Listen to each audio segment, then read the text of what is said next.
Let me ask you about some of those policies. The Supreme Court ruled that the president overreached on his authority in terms of deferring deportation. If a person is in the country illegally, maybe their children have been born here, if they're here and they've broken no other law other than the immigration law, if Donald Trump is president, should they worry they're going to be deported?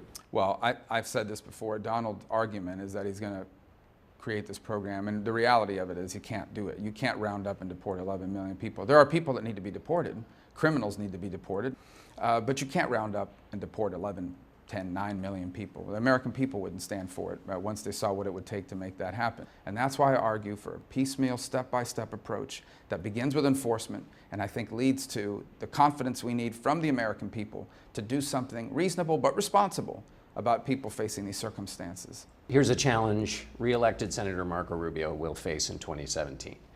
If Donald Trump is elected, there will be an effort to deport 11 million. If Hillary Clinton is elected, she said she will present comprehensive immigration reform to the Congress. Which one is the better starting point to get to what you want? Neither will happen. In essence, Donald is not going to. I mean, he's already kind of even backtracked from that a little bit and said that there's flexibility here about how this is dealt with. People do need to be deported. I talked to him about it. He sure seems like he wants to deport those 11 million. Again, I think that there are people that need to be deported, criminals, people that are dangerous, quite frankly, people that haven't been here very long. You know, there has to be a cutoff point. It can't just be anyone who comes and gets to stay. So I don't think that's what's going to happen, no matter what he says on the campaign. And on the other side, she's wasting. First of all, I would ask her, why didn't the Democrats do that 8 years ago when they controlled the House, the Senate, and the presidency? Instead, they focused on Obamacare. Second, the votes aren't there.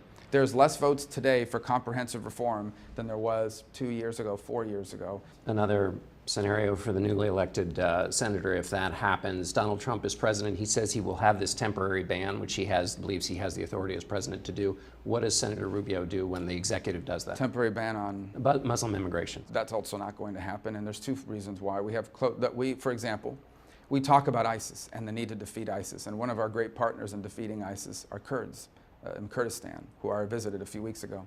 They're Muslims. You go and see some of our troops embedded around the world that many times are in the front line of going into communities and working alongside these communities to defeat ISIS. They're Muslims. You see our best allies in Jordan, our allies are in that region that are working with us to defeat ISIS. They're Muslims. You look at communities in America who are reporting to the FBI, we've got a radical here in our midst. They're Muslims. And so that's not a real proposal. It's not something that's going to happen. But he thinks he has executive authority to do that. If he did, would Senator Rubio do something to undo that or thwart it? I think it's bad policy for the country to say they're going to have a religious exclusion. And I think you've heard from multiple leaders in our party say that. And by the way, I believe, or I would hope, that we would have the opportunity to encourage him, if he's elected president, in a different direction about how to deal with the problem he's trying to deal with, is radical Islamic terror. And I believe we will be able, or I hope we will be able, to encourage him in a different direction from that.